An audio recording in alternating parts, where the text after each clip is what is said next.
ये है तुम्हारा नया चैप्टर जिसमें हम पढ़ेंगे बेल्ट, चैन और रोप के बारे में। बेल्ट, रोप और चैन के बारे में। तो ये तीनों चीज़ें किस काम में आती हैं, उस काम को बोलते हैं हम पावर ट्रांसमिशन। यानी पावर को एक जगह से दूसरी जगह सप्लाई करने के काम में ये आती हैं, पावर ट्रांसमिट के। यानी कि जब तुमने देखा होगा, सबसे पहले हमारा यहाँ पे बात होगी हमारी बेल्ट की। तो जब होता है बेल्ट क्या काम करती है, हमारी इंजन वगैरह में सब में यूज होती है। तो एक पुली पर बेल्ट रोटेट करती है, जो कि पुली घूमती है बिजली से या किसी भी पावर से, और इसके ऊपर बेल्ट होती है ये। तो इस बेल्ट की सहायता से हम दूसरी पुली को भी घुमाते हैं। यानी पावर तो हमने इस वाली पुली को दे रखी है, इस वाली मोटर को दे रखी है, लेकिन इस मोटर को घुमाते हैं जिसकी सहायता से बेल्ट घूमती है, और उस बेल्ट की सहायता से क्या होता है, दूसरी पुली घूमती है, और ये दूसरी पुली किसी दूसरे काम में लाई जाती है। तो इसको बोलते हैं पावर ट्रांसमिशन। जैसे गाड़ियों में होता है, गाड़ियों में क्या होता है, जो व्हील होता है वो सिर्फ पीछे का घूमता है, तो पीछे का व्हील घूमता है, उसके ऊपर हमारा क्या होता है, चैन घूमती है, और चैन जो होती है आगे की व्हील से जुड़ी हुई होती है, आगे की व्हील की घिरनी से जुड़ी होती है, जो कि उसको रोटेट कर देती है। तो इस तरह से हमारा रोटेशन चलता है। ये सारी किसी व्हीकल में यही रोटेशन चलता है। इस सारे सिस्टम को बोलते हैं पावर ट्रांसमिशन। यानी जब एक पुली की सहायता से दूसरी पुली को घुमाया जाता है, तो यानी एक जगह की सप्लाई दूसरी जगह को सप्लाई की जा रही है, ट्रांसमिट की जा रही है, इसको बोलते हैं पावर ट्रांसमिशन। तो उसमें हमारी तीन चीज़ें काम आती हैं, बेल्ट, रोप और चैन। तो यहाँ पे हम सबसे पहले पढ़ेंगे बेल्ट के बारे में। अब है क्या इसमें, जैसे तुम्हें दिख भी रहा होगा, लिखा है इसमें कि बेल्ट ड्राइव, रोप ड्राइव और चैन ड्राइव क्या है, और इनके सभी प्रकार इस पेज पर हैं। बेल्ट और रोप का यूज एक शाफ्ट से दूसरे शाफ्ट तक पुली के माध्यम से पावर ट्रांसमिशन करने के लिए किया जाता है। पावर का ट्रांसमिशन क्या होता है, इन बातों पर डिपेंड करता है। मतलब कुछ बातें हैं, कुछ पॉइंट है जिन पर वो डिपेंड, जिसमें पहला पॉइंट है बेल्ट की वेलोसिटी, पुली में लगे हुए बेल्ट में टेंशन, और बेल्ट और छोटे पुली के बीच आर्क ऑफ कॉन्टैक्ट। तो बेल्ट की वेलोसिटी मतलब जिस पुली पर हमने बेल्ट को सबसे पहले चढ़ाया है, तो उस पुली पर बेल्ट कितनी तेज़ी से घूम रही है। वेलोसिटी का मतलब क्या होता है, वेग। तो जो हमारी मेन पुली है जिसमें हमने बेल्ट को लगाया है, जिसकी सहायता से बेल्ट घूमेगी, तो वो जो बेल्ट रोटेट कर रही है उसकी वेलोसिटी कितनी है, वो कितने मीटर पर सेकंड के हिसाब से वो रन कर रही है, दौड़ रही है, ये होती है हमारी बेल्ट की वेलोसिटी। अब जितनी तेज़ ये बेल्ट घूमेगी उतनी तेज़ क्या होगा, पावर ट्रांसमिशन होगा। भाई जितनी तेज़ ये पुली घूमेगी उसकी सहायता से बेल्ट उतनी तेज़ घूमेगी, तो दूसरी पुली भी उतनी ही तेज़ हमारी घूमेगी, यानी दूसरी मोटर भी उतनी तेज़ घूमनी शुरू हो जाएगी। दूसरा होगा था पुली में लगे हुए बेल्ट में टेंशन, यानी तनाव। तो क्या होगा, बेल्ट अगर हमारी दोनों पुली के बीच में बेल्ट हमारी लूज़ है, ढीली है, तो क्या होगा, वो स्लिप करेगी, रोटेट नहीं कर पाएगी ढंग से, यानी पावर ट्रांसमिशन हमारा सही नहीं होगा। अगर ढीली हमारी क्या है, टाइट नहीं है हमारी ये बेल्ट, तो क्या होगा, वो इस पर चिपक के नहीं चलेगी, और इस पुली को या तो घुमा ही नहीं पाएगी, या फिर अच्छी तरह से नहीं घुमाएगी, जिसकी सहायता से क्या होगा, जो पावर हम उसमें दे रहे हैं वो पूरी पावर यहाँ पे सप्लाई नहीं होगी। तीसरी चीज़ इसमें आती है बेल्ट और छोटे पुली के बीच में कॉन्टैक्ट, या फिर कह सकते हैं आर्क ऑफ कॉन्टैक्ट। मतलब कहने का क्या है कि ये है, जैसे पुली हमारी यहाँ से लेकर के यहाँ तक, यहाँ से लेकर के यहाँ तक हमारा, जैसे मान लीजिए हमारी पुली है जिस पर हमें बेल्ट सबसे पहले लगानी है, तो यहाँ से लेकर यहाँ तक हमारी बेल्ट टच करती है और उसके बाद आगे निकल जाती है ये। तो ये क्या हो गया, हमारी आर्क ऑफ कॉन्टैक्ट, यानी ये आर्क ऑफ कॉन्टैक्ट। तो ये जितना ज़्यादा होगा उतनी ही बेल्ट हमारी पुली पर चिपक के चलेगी और उतनी ही ज़्यादा रोटेशन में आएगी। यानी कहने का मतलब होगा पावर उतनी ज़्यादा ट्रांसमिट कर पाएगी, उतनी पावर को ट्रांसफ़र कर पाएगी। अब आता है बेल्ट ड्राइव को मुख्य 3 भागों में विभाजित किया गया। बेल्ट ड्राइव मतलब बेल्ट की सहायता से पावर को ट्रांसमिट करना क्या कहलाता है, बेल्ट ड्राइव कहलाता है। इसको 3 भागों में डिवाइड किया गया है। पहला होता है लाइट ड्राइव, यानी इसमें क्या होता है, पावर ट्रांसमिशन जो होता है 10 मीटर पर सेकंड के हिसाब से होता है। ये बेल्ट की स्पीड होती है वो 10 मीटर पर सेकंड के हिसाब से होता है, यानी ये बेल्ट जो होगी वो 1 सेकंड में 10 मीटर रन कर जाती है। कितना, 10 मीटर 1 सेकंड में रन कर जाती है। दूसरा होता है मीडियम ड्राइव, उसमें क्या होता है 10 से 22 मीटर पर सेकंड। और तीसरा क्या होता है हमारा हैवी ड्राइव, जिसे बोलते हैं 22 मीटर पर सेकंड क्या होती है, स्पीड होती है किसकी, बेल्ट की। अगला हमारा पॉइंट आता है टाइप्स ऑफ बेल्ट, यानी बेल्ट कितने प्रकार की होती हैं। Types of belt. तो उसमें हमारे दो तरह की बेल्ट आती हैं, पहली फ्लैट, दूसरी बी बेल्ट।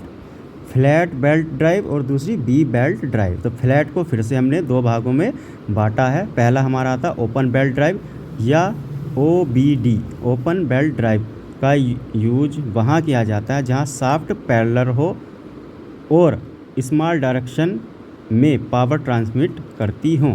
अभी इस चीज़ से तुम्हें समझ में नहीं आया होगा कि ओपन बेल्ट ड्राइव क्या होती है, लेकिन हमने यहाँ पे सिर्फ दो चीज़ें पढ़नी, ओपन बेल्ट ड्राइव और दूसरी क्रॉस और ट्विस्ट बेल्ट ड्राइव। इसका यूज वहाँ किया जाता है जहाँ शाफ्ट पैरेलल में हो और अपोजिट डायरेक्शन में लगी हो।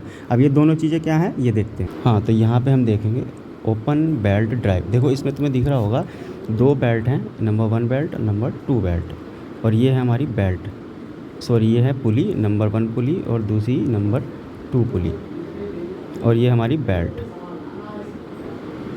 ठीक है, तो क्या होगा, देखो इसमें हम देख रहे होंगे कि ये वाली पुली भी इसी डायरेक्शन में रन कर रही है, यानी ऐसे, और ये वाली पुली भी इसी डायरेक्शन में रन कर रही है ऐसे। तो जब हमारी पुली, दोनों ही पुली, पहली और दूसरी, ये दोनों ही पुली एक ही डायरेक्शन में रन कर रही हैं, तो इसको बोलते हैं ओपन बेल्ट ड्राइव। ठीक है, वहीं दूसरा क्या है, ये हमारी P1 है, ये हमारी P2 है, यानी पुली नंबर 1, पुली नंबर 2, और ये हमारी बीच में बेल्ट है। तो हम इसमें क्या देख रहे हैं कि मान लीजिए हमारी बेल्ट ऐसे जाती है, ऐसे रोटेट करती हुई, फिर यहाँ नीचे आ रही है और यहाँ से घूमती हुई फिर यहाँ ऐसे आ रही है, यानी क्या है, ये तो इस डायरेक्शन में घूम रही है और ये वाली क्या है, इस डायरेक्शन में घूम रही है, अपोजिट दिशा में। ये इधर जा रही है और ये इधर ऐसे आ रही है। तो जब हमारी दोनों पुली अपोजिट डायरेक्शन में, उल्टी दिशा में घूम रही है, ये अगर इस दिशा में घूम रही है क्लॉकवाइज, तो ये हमारी एंटी क्लॉकवाइज घूमती है, तो इस चीज़ को बोलते हैं क्रॉस बेल्ट ड्राइव। समझ में आ गया हो। हमारे अगला टाइप्स आता है हमारा बी बेल्ट ड्राइव। इसमें क्या होता है, बी बेल्ट का यूज ज़्यादातर फैक्ट्रीज एंड वर्कशॉप में किया जाता है, मतलब, और क्या होता है, इससे ज़्यादा पावर ट्रांसमिशन के लिए इनका यूज किया जाता है। बी बेल्ट ट्रेपेजॉइडल शेप में होती है। ट्रेपेजॉइडल शेप मतलब इस तरह की शेप में होती है, ऊपर का भाग विड्थ ज़्यादा होगी और नीचे के भाग की विड्थ कम होती है। ज़्यादातर बेल्ट है इस तरह की आपने देखी होंगी। दो तरह, फ्लैट बेल्ट भी देखी होगी, ये वाली बेल्ट भी देखी होगी, आगे भी दिखाएंगे किस तरह की होती है। उसके बाद क्या होता है, एंडलेस होती है। बी बेल्ट के बीच में जो एंगल बनता है वो 30 से 40 डिग्री का होता है, यानी ये जो एंगल होते हैं ये 30 से 40 डिग्री के होते हैं, ये वाले। उसके बाद क्या, बी बेल्ट ड्राइव एक पॉजिटिव ड्राइव है क्योंकि इसमें बेल्ट और पुली ग्रुप के बीच का एंगल लगभग 9 के बराबर होता है। इस बेल्ट ड्राइव में हमें ज़्यादा वेलोसिटी रेशियो भी मिलता है। बी बेल्ट के लिए पुली का कंस्ट्रक्शन थोड़ा कॉम्प्लिकेटेड होता है, यानी बनानी थोड़ी मुश्किल पड़ती है। बी बेल्ट होती है, ये देखो यहाँ पे बेल्ट के टाइप लिखे हुए हैं,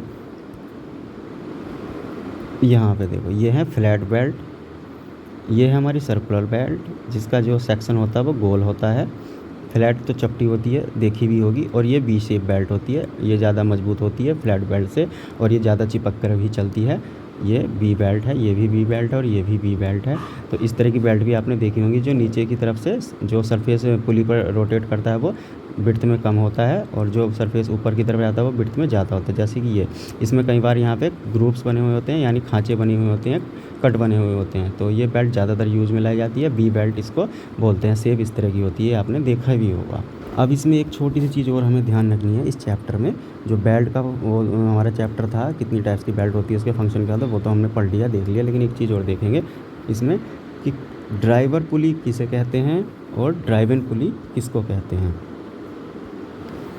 तो यहाँ पे क्या है, जिस पुली पर जो मुख्य पुली होती है जिसमें आप सबसे पहले पावर दोगे, यानी बिजली से जिसको स्टार्ट करोगे या इंजन से जिसको स्टार्ट करोगे, और जिसके ऊपर आपको पुली ये आपकी बेल्ट हो या चैन हो रोटेट करती है, ये जैसे हमारी ये मेन है, तो इसके ऊपर हमने सबसे पहले क्या किया, बेल्ट चढ़ाई। ये हमने बिजली से या इंजन से इसको स्टार्ट किया और ये पुली रोटेट कर दी। तो ये है हमारी ड्राइवर पुली, जो मेन पुली है। इसकी पावर हम, यानी इस पे जो बेल्ट लगाई वो बेल्ट हमने उठा करके इस पे लगा दी। अब इस पुली की सहायता से ये वाली पुली, सेकंड नंबर की पुली घूमेगी। तो क्या है, कि इसमें जिसमें आपने पावर दी है उसको बोलते हैं ड्राइवर पुली, और जिसकी सहायता से दूसरी पुली रोटेट करती है, यानी इसमें हमने कोई पावर नहीं दी थी, तो ये वाली हमारी हो जाएगी ड्राइव इन पुली, यानी ये घूम रही है, मतलब ये घुमाई जा रही है और ये घूम रही है। ये नंबर 1 जो है ये घूम रही है और ये घुमाई जा रही है। नंबर 2, तो जो घुमाई जा रही है वो है ड्राइव इन पुली और जो घूम रही है वो हमारी ड्राइवर पुली। अच्छा, इसमें एक चीज़ और ध्यान रखेंगे, एक तुम्हें दिख रहा होगा टाइट साइड और उसमें स्लैक साइड। तो जो मेन साइड होती है, जैसे कि इधर से हमारी पुली ये बेल्ट अंदर आएगी, या ऐसे होता है कई बार, जैसे ये है हमारी फ्लैट बेल्ट में एक पुली ये है, दूसरी पुली ये, यानी पुली नंबर 1 पुली नंबर 2। इस पर क्या होता है, बेल्ट ऐसे चढ़ती है और ऐसे जाती है, ऐसे आती है। तो जो ये नीचे की साइड होती है ये ऐसे जाएगी इस डायरेक्शन में, तो ये टाइट होती है, तो इसको बोलते हैं टाइट साइड। और जो ये ऊपर वाली डायरेक्शन होती है इस पर कोई फोर्स नहीं होता है, ये होती है हमारी स्लैक साइड। तो ये भी ध्यान रखेंगे, चित्र में पूछ लेता है कि इसमें स्लैक साइड कौन सी है और टाइट साइड कौन सी है, तो ये ध्यान आपको रखना है। और ड्राइवर पुली क्या है, ड्राइवर पुली क्या है, ये भी हम अपना